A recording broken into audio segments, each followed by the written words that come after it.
And let's forget meteoric rise. Meteors don't rise, they fall. You can talk until you're blue in the face. Well, you can't talk until you're blue in the face. In order to talk, you need oxygen. Blueness of the face is caused by a lack of oxygen. So if you're blue in the face, you probably stopped talking a long time ago. You might be making some gestures. In fact, if you're running out of oxygen, I would imagine you're making quite a number of gestures, and rather flamboyant ones at that. When we point out someone's lack of popularity, especially a politician's, we sometimes say, he couldn't get elected dog catcher. Well, first of all, since when do they elect dog catchers? I've never seen one on the ballot, have you? The last time you were in the voting booth, did it say president, vice president, dog catcher? No.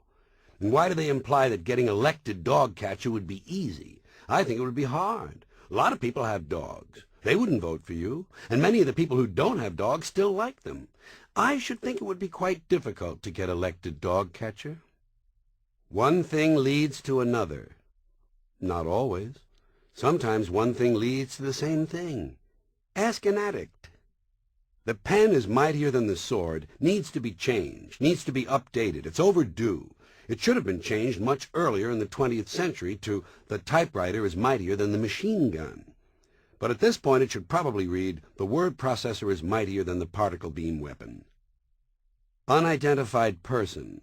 Well, what exactly is an unidentified person? Doesn't everyone have an identity? Maybe they mean he's a person they can't identify, but that would make him an unidentifiable person. I guess if nothing else, he could always be referred to as that guy we can't identify. Open a can of worms. Well, why would you have to open it? Are there really sealed cans of worms? Who sealed them? Worms are usually put in a can after it has been opened and emptied of something else, like corn or pumpkin meat. Uncover a can of worms, maybe, but not open. Wild and woolly. Whenever I hear something described as wild and woolly, I always wonder where the woolly part comes in. Wild, I understand. But woolly? I have some sweaters that are woolly, but they're kind of conservative. They're not wild at all. In the wrong place at the wrong time. How can this be? Shouldn't it be in the right place at the wrong time? If a guy gets hit by a stray bullet, he's in the right place, where his day's activities have taken him, at the wrong time, when a bullet is passing by. If it were the wrong place, the bullet wouldn't have been there. Here's another. In the right place at the right time. That's also questionable. Let's say a guy wins a prize for being a bank's millionth customer. All you really have to say is he was in the right place. After all, it had to be the right time. That's the only time they were giving away the prize. If it hadn't been the right time, it wouldn't have been the right place. 20 minutes later, the bank wouldn't be the right place anymore. You never know. Not true. Sometimes you know. You don't have to be a rocket scientist. Implies that rocket scientists are somehow smart. Well, how smart can they be? They build machines that travel thousands of miles to drop fire and radiation on people. That doesn't sound smart to me. The oldest trick in the book. Sometimes in the movies, when the bad guy is holding a gun on the good guy says, "It won't work, Scarfelli. My men are right behind you with their guns drawn." And the bad guy says, "You can't fool me, Murdoch. That's the oldest trick in the book." Well, exactly what book are these guys talking about? Have you ever seen a book with a bunch of tricks in it? Magic tricks, maybe, but I don't think the thing with the guns would be in there, do you? A prostitute might have a book of tricks, but once again, probably no mention of the two guys with the guns.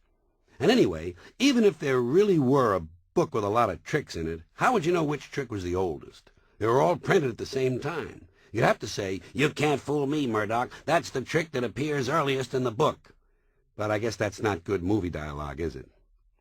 When they say someone is not going to win any popularity contests, what popularity contests are they talking about? I've never heard of these contests. Where do they have them? And who wins? Whoever is winning these popularity contests can't be all that popular. You never hear about them. You could hear a pin drop. Well, you can't hear a pin drop. Not even a bowling pin. When a pin is dropping, it's just floating through the air. There's very little noise. You might be able to hear a pin land, but certainly not drop.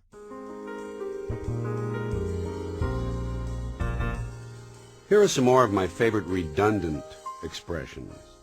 Total abstinence, subject matter, honest truth, join together, general public, harbinger of things to come, new initiative, audible gasp, advance warning, execution-style killing, future plans, gather together, Jewish synagogue, lag behind, manual dexterity, occasional irregularity, outer rim, plan ahead, basic fundamentals, first time ever, personal friend, and shrug one's shoulders.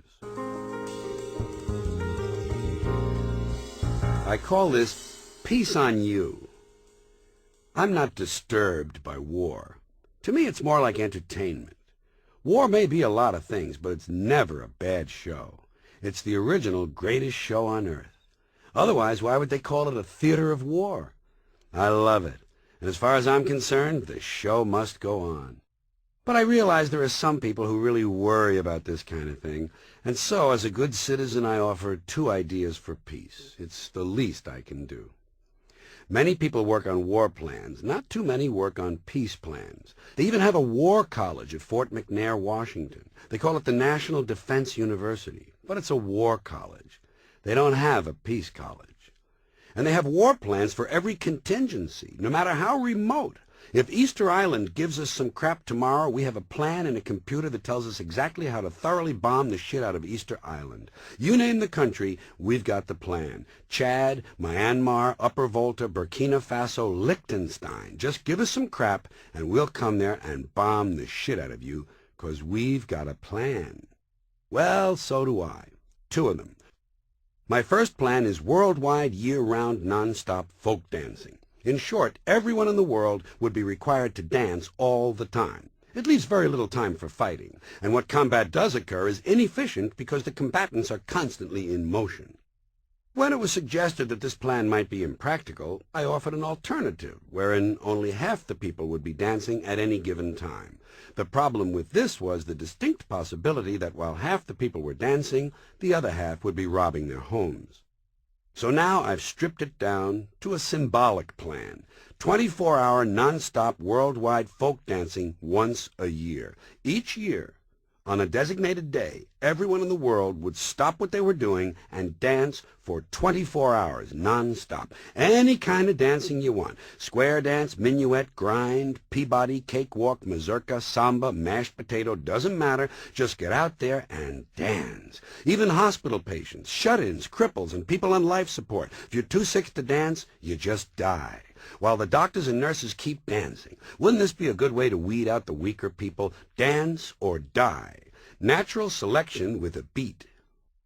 One good result, of course, would be that during the actual dancing, no fighting could take place. But the plan would also tend to reduce violence during the remainder of the year, because for 6 months following the dance, everyone would be talking about how much fun they had had, and for the 6 months after that, they would all be busy planning what to wear to next year's dance. Another plan I have is world peace through formal introductions. The idea is that everyone in the world would be required to meet everyone else in the world formally at least once. You'd have to look the person in the eye, shake hands, repeat their name, and try to remember one outstanding physical characteristic. My theory is if you knew everyone in the world personally, you'd be less inclined to fight them in a war. Who? The Malaysians? Are you kidding? I know those people. The biggest problem with compulsory worldwide formal introductions would be logistics. How would it work? Would you line up everyone in the world single file and have one person at a time move down the line, meeting all the others? And then when they finish, they get on the end of the line and the next person starts? Or would you divide everyone into 2 long lines and have them move past each other laterally? That seems inefficient because for at least part of the time, each line would have a large number of people with nothing to do. And also, once you finished the first pass, everyone would still have to meet the people in their own line. Either way, it would take a long time. In fact, children would be born during the introductions, and then you'd have to meet them too. And it's probably important to remember that because of their longer names, some nationalities would move through the lines more slowly than others. Russians, for example. Russian names tend to be long. If you've ever bought an ID bracelet for a Russian person, you know what I mean. The engraving alone can run you over $200. I'm afraid the Russians would move through the line very slowly. Vladimir Denisovich Zhirinovsky, this is Yevgeny Vasily Arbatov. Yevgeny Vasily Arbatov, meet Vladimir Denisovich Zhirinovsky. Major delay. On the other hand, the Chinese tend to have short names. Qin-Lu, Wuhan, Wuhan, Qin-Lu. Bing! See you later, moving right along, which is why there are so many Chinese people. Less time saying hello, more time to fuck. Peace on you, but only if you really deserve it.